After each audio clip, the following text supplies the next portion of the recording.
All right, it's 10:30, and we're going to start our Rural Marketing Roundup. This is our second call. My name's Todd Lyden. I'm the Small Business Center Director here at Bladen Community College in Elizabethtown, North Carolina now at our new location. Of course, the school is part of the North Carolina Small Business Center Network. We're at all the community colleges throughout the state. We do offer one-on-one counseling as well as seminars and webinars, and we're trying this one over the summer and going into the fall to see if people would be interested in information through a different format. And one of the things that we do here pretty well because of our market is rural marketing, so we decided we were going to do a rural marketing series via conference call. So one of the things that I've done with these is try to have a guest, and unfortunately the first ones we've not been able to get somebody on who was not able to be there, so we've gone with folks who who will be here next time. So next time we'll have a great presenter doing our next topic, which will be rural networking is not social media. So we'll be talking about how to network in a rural area, but not from that kind of social media perspective. And then in September we'll be doing one on communicating your recovery, or I'm sorry, in August.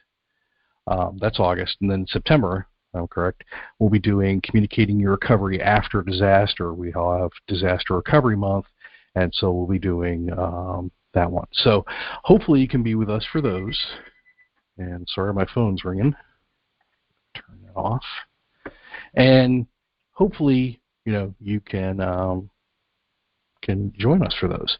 So the way the conference call works is once you've dialed in, if you're interested in doing a Q&A, we'll open it up for folks.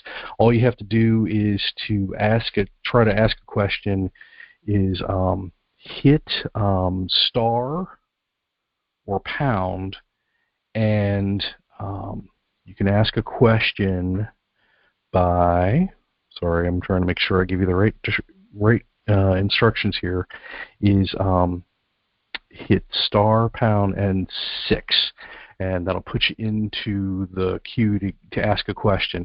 But otherwise, I'm going to leave enough time towards the very end, and I'll remind you again if you're interested, because the thing about our topic today, which is basically email, is it's universal, but one of the reasons we brought it up is that so many folks in rural areas don't think it's a viable option for them. We're going to talk about that. So let's get into this. The first thing is why email in general. And we're going to talk about this a little bit broadly. The first thing to keep in mind is that email is still very ubiquitous. It is still everywhere. It is still omnipresent. Right now, there are 269 billion emails floating out every single day.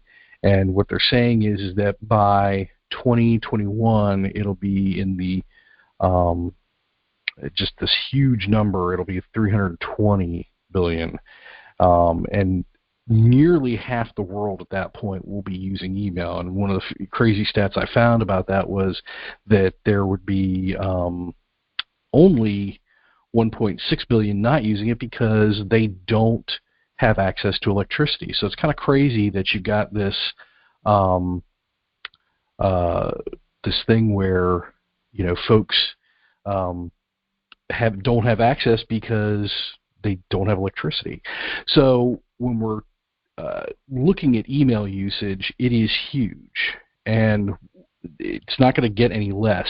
The other thing to keep in mind is that the open rate for email over time has been fairly consistent. What they're seeing is across industry is that it's 20 to 25% over the last 13 years, and in fact in the last couple of years it's actually gone up a little bit. So it's been interesting that you see that you see this kind of overall consistency of 20 to 25%, and its high end it's 25%. So you do want to try to make sure that you're trying to take advantage of it. I think the huge reason for that, and it's what I'm going to reiterate over and over again, is that basically all email is permission based. You have to remember that people have to ask, and there's even more protections in place now for privacy and other reasons, but basically it's a double opt-in process. You have to remember that basically people have asked for permission, and then they've basically been told, okay, here you go, here's access. I'm letting you directly contact me as much as you humanly possibly want, right? And that's why it works, meaning it is a trusted source for people when they sign up for it. So that's one of the reasons you really have to make sure it's part of it. I love this stat, which was that, and this is pretty consistent in most of the research, is that most people check their email before they check their social media. They said over almost 60% actually check their email first thing in the morning before anything else. And they said even social media, which is only about 14%, check that first. So you've got a huge open rate. So why you want to make sure you're capitalizing on it, because it means that your customers, your clients, not only have they asked you to send this to them, but now they're doing it consistently. Very first thing out of the gate before probably the news gets turned on in the morning, they're checking their email, and you have front and center access to them. And they're even saying that people who use email consistently open email up to 10 times a day. So you've got this huge amount of access to people that you have to be willing to take advantage of. They say of the people who use email the most, that 75% like the brand emails that they get. They sign up, and there are, of course, two main reasons for that. The first, of course, is the primary thing being shopping and discounts. People are looking for to get something out of it. So the huge reason you want to make sure you take advantage of those folks who sign up for those things, because they're going to be asking, what's in it for me? They're going to be asking, what can they get out of that email? The other reason why they like branded personal email or branded emails is the personalization that you can provide with those emails when people sign up for them. You can make it, to that person, specific to that person. And we're going to talk a little bit more later about segmentation, meaning that you're making it apply to what they're interested in. Perhaps they signed up a particular way or in a particular location, and that's where you can capitalize on personalizing it for them. And they know that then you signed it up for them, and that what that information is specific for them. But the other thing we're seeing is the majority, nearly 40%, I guess not the majority, but 40% want less promotion now out of their email. So while they're okay with some discounts, they're okay with getting information about your business, they want less promotion of what you're doing to sell to them and more information that's useful to them, things that they can not necessarily find elsewhere. And we're going to talk a little bit more about that a little bit later. So a reminder, if you want to jump in the conversation a little bit, you have a question or you have a great thing that you want to let us know about, hit the *6 on your phone, and be more than happy to take your question or take any information, because we're going to open this up towards the end, because I'd love to get other viewpoints in terms, especially for rural marketing. So why is this important? We're talking about this on that end of it. Now let's talk about why it's important for you as a business owner, why you really do need to consider making sure you get that email usage. Probably the number one reason, and all the data really upholds this, is it is probably pound for pound your best return of investment if you're going to pay for something. And one of the things that I will reiterate over and over again is that one of the reasons I like it so much is, while social media back in the day did enable you to get into it at relatively low cost, and it still is. I mean, you don't necessarily have to put money into it, but unfortunately Facebook, Twitter, all of them are making it so that if you're going to get any value out of it, you're going to have to put some marketing money into it, essentially either buying ads or boosting posts, you name it. Whereas email has a freemium quality to it in almost every aspect, depending on what your poison is, what tool you're using, where you could at least get into it and scale it up to the point where it's going to have some value for you, and you can see where the value is actually going to be. Whereas, like a lot of other types of advertising and marketing that you're going to put money into, unless you're doing very specific tracking, it's hard to know if it's getting that return on the investment. In fact, they say the stats are, I mean, I've seen them vary all over the place, but they're saying thousands percent on the return of investment. And one great stat I saw is for every dollar you're willing to put into paying for email marketing, you will get $38 back. So, I mean, you're seeing that huge return that you don't see versus other types of marketing. So that's that's probably the big one. And I'm going to talk a little bit more about the tools and stuff a little bit later, but one of my favorites, and there's a reason why it's one of the favorites, and it is the dominant player is MailChimp. This isn't an ad for them. It's just one I recommend pretty frequently because it has a freemium level. It's easy to get into it, and it's easy to use it right out of the gate without paying for it. Even texting, other forms of paid advertising, I mean, while you can get good data and know whether it's working for you, there's an immediate cost to it that you do not have necessarily with email to get into it. The other reason is it's one of the best overall for retention. Again, this gets back to that notion that it is permission-based marketing. People are basically asking you to come into their home, essentially, or nowadays, we'll talk about the stats in a second, but they're asking you to go onto their phone, right? You know, it used to be just computers. Now it's the emails are being opened mainly on phones, and that's where you're getting that clear access to your customers. And again, I mentioned that for retention purposes, it really comes down to they're giving it to you because they either want shopping information, they want to know what you're offering, different information for products, services, whatever it is that is of value to them so that they know more about what's going on, or it's for deals, it's for discounts, coupons. They want to know how can they capitalize on that more immediate relationship you've now developed with them so that they can get something out of it. And the best part about it is now the European standard, the GDPR, which meant that there basically has to have that double opt-in. So if you've seen a lot of the websites now where they basically have that the double opt-in all over everything, where basically you have to make sure you have permission to access everything. It's called the General Data Protection Regulation. So if you, in particular, if you do international business where there's a chance you're going to be operating with somebody who's European, you do have to make sure. And the nice thing about email is it has that protection based in. It is a permission based. All those emails have to have that thing on the bottom. If you've gotten an email in the past, you've seen it.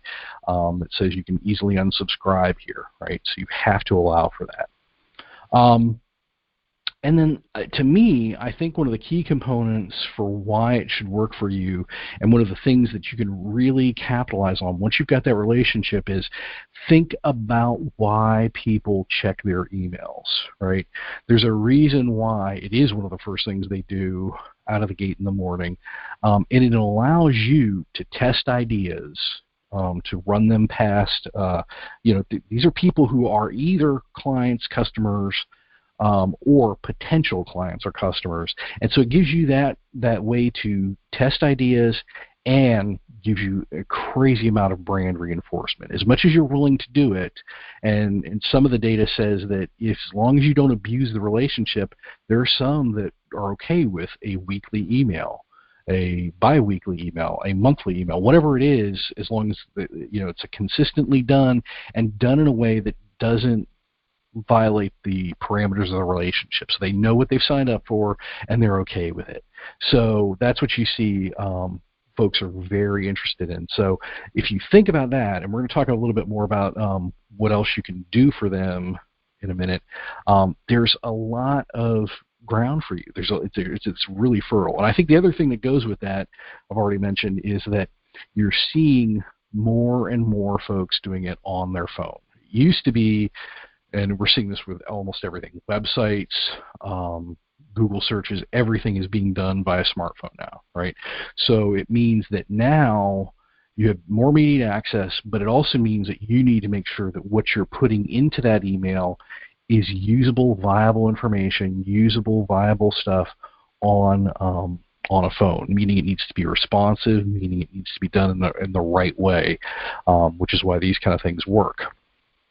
To give you some of the stats, and I forgot to mention these earlier, but I think it's important, going back onto that idea of return of investment, is that the cost for alternatives to email are crazy high, especially when you start thinking about, even in a rural area, that while some of the stats are crazy for some of the other forms of advertising, even in a rural area, they're still fairly cost prohibitive. So, for example, one of my favorites, and I'm a big fan of billboards. We did signage last month for our call, and billboards are a great advertising tool. Unfortunately, unless you're tracking and finding a way to make sure you're getting good measurement from it, which I've done in the past where I'm at, you got to make sure you're really taking advantage of that. But they're still very expensive. Even in their cheapest form, they can be upwards of $250 a month in rural areas. But the crazy stat I found was in Los Angeles and higher end places like that, it can be $10,000 a month for one billboard, depending on location and placement, that kind of stuff. So I mean, that's just crazy if you think about it. And unless you have good tracking, unless you're really measuring that, it's hard to know whether you're getting that return of investment like you do with email. Another good one, especially in rural areas, but it's still kind of prohibitive if you think about it, is newspapers. There's an example I found on one of the sites it was Bozeman, Montana, which has a circulation for their weekly, I think it's a weekly, is 15,000 in their circulation. So my local doesn't even have that kind of circulation, but just an eighth of a page, which is kind of a standard small ad, one time in that kind of circulation is $250 once. All right, so if you think about that, I mean, just one time, $250, and unless, of course, you're measuring it, and unless you're picking the right time, the right day, the right everything, it's a one-shot deal. Right? So you don't know what the value of that's going to be, whereas email gives you that flexibility to not only segment, personalize, and do all these other things that you can't do with a traditional ad. You're not there. Now, the only other thing that's almost as invasive outside of social media is traditional, we're now calling snail mail, right? Traditional direct mail to the house. But here's where it gets even more prohibitive. For just 1,000 standard postcards, 4x6, so the smallest size you can get, just 1,000, depending on how you target and where you target, is $640. So yes, you're getting into the home, you're getting into, and it can be very targeted. So I would suggest that it could be a comparable thing, but it's a one-time affair for $640. The amount of mileage you can get for $640 with an email program and other different types of software that are very similar and do even more is just huge. And again, you're only getting one time in the house, that's it. So it's just not, it's just not there. So that's why, you've got to look at these things. And then the last point for this, for people, for businesses to really take advantage of, is that we talked about retention, and of course it is a huge retention tool, but it is also pound for pound one of the easiest ways to get new customers.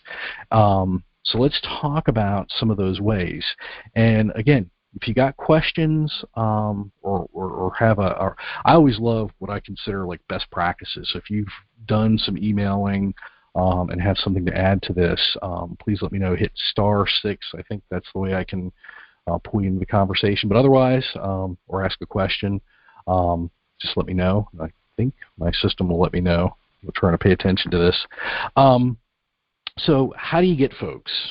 That's going to be the crucial component, because the marketing element of email marketing, while it's, everybody worries about the back end, and that's huge, Getting them on that list is probably one of the most important and toughest things to think about.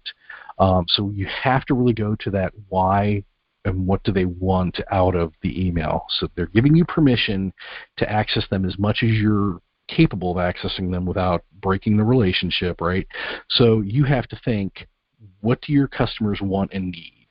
And on your end, you have to really have good, which what they always use in the vernacular is lead magnets, things that draw them in and get their attention. Now, the obvious thing I've already mentioned are discounts, however you can do a discount. And one of the most obvious ones, especially whether you're an online seller, in particular if you're an online seller, or let's say if, for example, you're doing something that's more brick and mortar, is giving some sort of discount. Sign up and get a coupon or a discount, 10, 20, whatever percent off for your first whatever the deal is. That's one of the most obvious ones that gives somebody some buy-in because they're getting some immediate value for sharing that information. I mean, and if it's nothing more than just a name and an email address, you've got it, right? You've already got that. You've already got the information you need. But you can get even more if you're doing stuff online. We'll talk about that a little bit more in a little bit. But then the other thing they want is that information. So maybe it's something, especially if you're doing stuff online. If you've got a decent enough website and you have all those ways, you've got to have the opt-ins, please put your email and name here. For everything, all over your website in the right places, and we'll talk a little bit more about some of the science behind that towards the end. But you want to have some different lead magnets that really draw them in, and there's good traditional ones. People put together an ebook, which might just be frequently asked questions that make a lot of sense to add. It could be a video, a webinar that you've done in the past that you perhaps have a recording of. Maybe there's some sort of report you've put together about stuff that's within your field that people might be interested in. One of the more common ones, and it's good across the board, whether it's online or offline, is a contest. Perhaps you're giving away something at some point. Perhaps it's, like I said, the discount coupon is probably the most common one. Or if it's something that you can give away relatively easy for free. People who do services, whether it's, massage, acupuncture, you do some sort of plumbing. I mean, there's all sorts of different things you can give away for free at some point that become an attraction to people. That's the whole point of the idea, again, the lead magnet idea. But you could even think very non-traditional, especially if it's something that's only going to be specifically online. It could be if you have some sort of cooking or food type business, it could be a recipe. It could be some information about the diet that the food is best involved in. Perhaps something that if you have an expertise in that area, it could be a free 15, 30-minute consultation, even if it's just over the phone like this, right?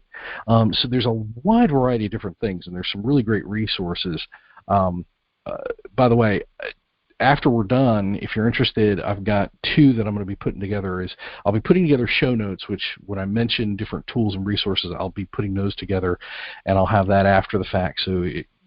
Because unless you're taking notes, it's going to be kind of tough. But I will put together what I'm considering like show notes. And then the other one, if you stick around and you're interested and you want to email me, is I've always maintained a spreadsheet of all the different email providers that do free and freemium that we've talked about a little bit. So I will be giving those out. Or give those out by email later. The other thing, and this is my favorite thing to do, is once you've got them in your email list or you've got some way of communicating with them directly, is ask them. Use that email, survey, find out. People will do what's in it for them, right? But you have to find out what that is. What is it that they really want from you, whether it's just informational, whether it's a discount, is it something, maybe it's an event that you could put together, maybe it's something fun and interesting for them that you're not thinking about within your industry that they could definitely do, right? So there's a lot of these, and like I said, in the show notes, I'll put together some of the resources where I found some other examples, but there's some really good ones, and especially depending on what your industry is and what your market is.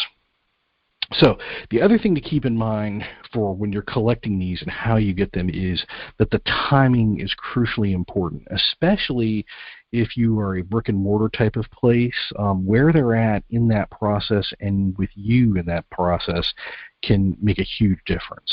But the best part about this is all email platforms allow you to segment and develop an audience by the best means of contact or the best reason or the best, I guess the best way to think about it is how you developed your relationship with them. So for example, if you either are online strictly or have a combination of online and offline working for you, of course they've found you either on social media perhaps, and maybe even have the email collection on your Facebook page, or of course on your website. Perhaps you retargeted them through something else, whether it's Facebook group, LinkedIn. There's some means online where you develop that relationship initially, and you probably want to try to keep it there with the email, unless, of course, that's where they found you, but you are also a brick and mortar kind of place and you're trying to drive them there. You have to keep that in mind for yourself, that as you develop that audience, it's really about where you're trying to drive them. Are you trying to drive them to the store or to an online presence where they can buy from you, Amazon, eBay, whatever it is, or perhaps your own website, right? If it's in store, of course, and I see this a lot with clients I work with in rural areas where they do stuff in store, but then they'll go out for events, fairs, festivals, things like that, where they're out and about. And of course, there's nothing that beats just a basic paper, write your name and email down, right? Now, the problem with that to a certain degree is unless you have a huge reason for them to want to, whether it's an offer, a discount, whatever it is, or unless you can really portray the value, which really gets into the marketing of that email in and of itself, they need to know why they would want to sign up and just put their name down. Probably one of my favorite examples is restaurants that still do that, because I think that's one of the smartest things that they can do. Perhaps they have specials each day that change up, or perhaps they have an event coming up, things like that, where it's very easy for them to rationalize putting an email out almost every single day, if not, once a week, whatever frequency makes sense, but it definitely drives folks to want to sign up for it. You can also do, the kind of standard contest or discount kind of thing, offering whatever it is for business card and a fishbowl kind of thing. And make sure you have some paper so people can just write down their information. Not everybody has business cards, right? But anything that's a locational based offering in store or out and about has to entail them knowing what they're getting into and why they're really trying to get into it, so that you need to make sure that you're more or less marketing that email opportunity. The other thing to keep in mind is that they only sign up through your sales process, meaning they're in that purchase process, whether it's online or even in a store. So for example, a lot of point of sales options allow you to have loyalty stuff. They collect the information, whether it's a phone, text number, or email, to allow for rewards and discounts, right? You see that a lot with anything where there's a multi-purchase situation, coffee stores, restaurants, things like that. So you have to know that those are very specific to that sales process. So we would want to segment them based on that. Or if you have multiple locations that are in different areas, different parts of the country, even within different parts of the state, it could be that you would want to only share information via email that is locationally based. So in other words, you got a location in Wilmington on the coast, and you got a location in Charlotte and a location in Raleigh, you're going to be talking about different things at different times for those different locations. So maybe some of the information is based on that, right? But all of that depends on just making sure you have that opt-in option everywhere, that literally people are able to sign up and sign in no matter where it is, and knowing how they do it. A couple of the point of sale options to keep in mind too, in doing the research for this, is if you're strictly online, almost every online offering now, one of the big ones, of course, Shopify is a huge one that provides online sales and all that kind of stuff. does allow for the email collection and integration with a separate email system, but a lot of them have their own baked into the software. Ones that are true point of sale that integrate both online and brick and mortar style, things like Clover, you've probably heard of, and of course the big one is of course Square, which I've had a couple clients recently show me how robust it's really gotten. So it's gone beyond even just the basic kind of stuff. So a couple things to keep in mind as you're doing it. So quick reminder, if you've got questions, want to jump in, got some best practice ideas, love to hear them. I think it's, I want to make sure I'm giving it right. It's star or hashtag, I think either way, 6. And that'll get you in, I think, right? Yeah, pretty sure. So if you have questions, let me know. And then, so a couple of the tools. If you've been around any length of time, you've probably heard of Constant Contact. That's probably one of the big ones out there. That's probably one of the most brand recognizable ones out there. The thing about Constant Contact is it surprised me when I was looking at the data on this. It's not actually the most commonly used. Interestingly enough, it's actually the one I mentioned earlier, MailChimp, and I really fully believe it's because MailChimp is a freemium option, meaning, I'm trying to remember the details, you can have up to 2,000 subscribers at one time and send out 12,000 emails a month, 12,000. So basically you could send, even if you maxed out everything, you could send 6 emails a month to everybody. To me, that's crazy. I mean, I can't think of an email that I get 6 times a month. But that's at the bare minimum for MailChimp before you pay a dime to them. Now they do have some add-ons and things that you can't access without paying for them, but at its baseline level to just have access and just use it. And I was looking at the data. MailChimp's about 60% of the market right now. Constant Contact is not even a close second, but it is second. A couple of other ones that you may have heard of, Aweber, Mailjet, GetResponse, and there's even one in North Carolina, which I think got bought by somebody not long ago, if I remember correctly, called iContact. So there's a lot of different options for this. Like I said, if you're interested in getting, I've maintained an email list for years on different tools that are out there, and especially the freemium ones, because I try to make sure that I've tried to stay ahead of this, because way back in the day I was always using MailChimp, but I really wanted to make sure I knew what other options always existed. So I maintained a spreadsheet for years. So if you're interested in that, I'll let you have access for that. But all of these other ones, including Constant Contact, I've got clients that use that one pretty frequently. Most of them will give you a trial, usually 30 days. I think Constant Contact occasionally give you up to 90 days.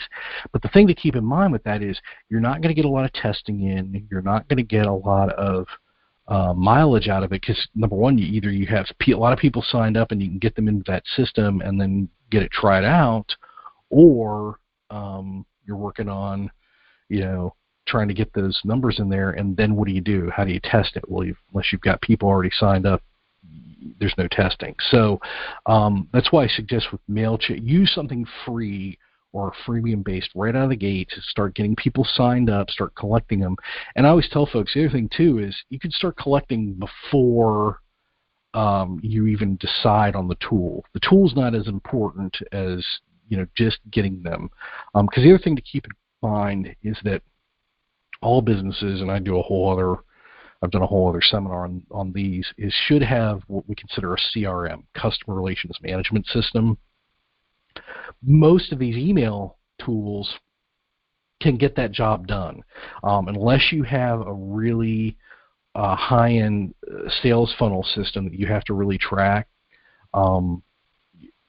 At the basic level, you just want contact information and a system that can track notes, especially if you don't have a multi-contact system, i.e. you don't have a salesperson and then there's like 5 other people who end up talking to them before something happens, or follow up after the fact. So you don't necessarily have to worry about all those things to have a CRM, but you do want to have a system in place that tracks the contacts, that makes sure that if you're sending emails, that you can see where they clicked, what they were interested in. And that's the true value of email. Because if you think about it, it allows for retargeting on the other social platforms as well as Google and the other places. So if you're looking for making sure that you want to have advertising elsewhere that tracks with the email system that you have, you want to have that in place. It also helps extremely with loyalty projects, whether it's you got a punch card system or you got some sort of means by which you're tracking to make sure they're participating in something, they're doing something. This can actually lend to that, so it's a great option there too. The other thing it allows for is anytime you're going to launch something new and different for those clients that have been in the system, and then for those that are interested in learning about that as it's coming up, it's a great option for them because you have that direct access. You can share it straight to them, and they're going to get it. But that's the thing about email in general, is it is that permission based. It's allowing you to get in there, and it's allowing you to be the one who shares directly. So those are some of the tools. The other one, like I said, this isn't a sales pitch for them, but I do think that MailChimp is probably one of the better ones. There's a reason why it's got a huge place in the market, and there's a huge reason why it's just got the popularity, because it's got that freemium level that you don't see with the other ones. It's one of the main reasons I recommend it. I've used a bunch of them, actually, quite honestly, over time, but it's always been one I've come back to. So for let me go ahead and see if I can mute everybody or unmute everybody. There we go, Q&A. So if you've got questions, you can go ahead and hit the thing and jump in. But those are the reasons why I think you have to really give email, especially in a rural market. And I think the other reason why, and I've had a lot of people ask me locally for myself, is that what you see is people don't know what they don't know, if you will, and you have to kind of drive them to want to use the different resources that are available. And so while the data I've been giving you is kind of broad, and it's tough to find stuff for rural areas specifically, it is also something to keep in mind that you want to make sure that you're pushing and allowing for people who are in your area to want to take advantage of, to find reasons. Maybe they're not the most active email users in the world, but if you're giving them the reason, if you're giving them a regular, monthly, bi-monthly, weekly, whatever it is, consistent email that they're looking for, whether it's information that you're providing, whether it's a discount on a regular basis you're providing, or just something that you can share with them on a frequent enough basis, that's the reason why. And this is of course across the board, but I think for rural markets in particular, where, as we've talked about, the price point is insanely good, and ultimately the return on investment is insanely good. So, are there any questions? Are there any best practice ideas? I love best practice ideas. If you got them, let me know. I would love to hear them. If you can, I guess you gotta put the Q&A session in. So all you have to do is hit the I guess *6. Or let me see if I can unmute people here. Okay, there we go. I think I've unmuted everybody.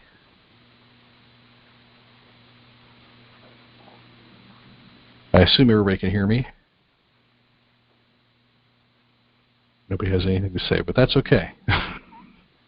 Or maybe you're just listening on the computer and you can't actually jump in. That's fine too. So like I said, I'm going to put together show notes So some of the things that I've talked about, I'll have links and information there if you're interested in that. I'd love to hear if you're interested in having that. Also, if you're interested in having access to I don't want to say database. It's just a spreadsheet essentially of the different types of email providers that are, to me, especially freemium.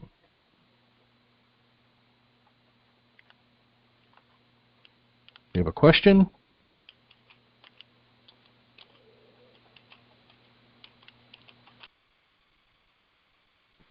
No? No questions? Okay. Well, I appreciate everybody taking the time out today. Just a reminder, next month we'll be doing rural networking.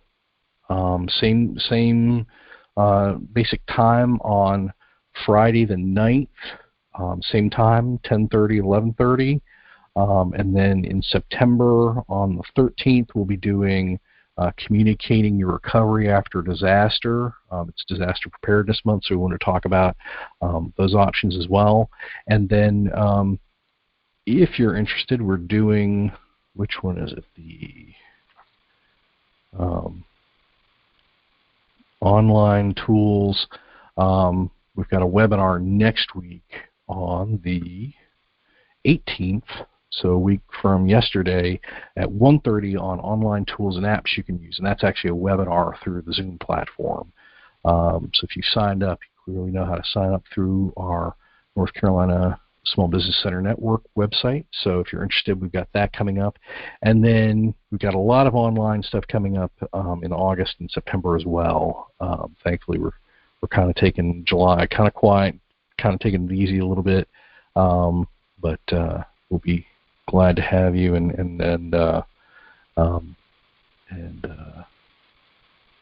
answer any questions. So if there's no questions, we're all good. Nobody jumped in, so clear we're good.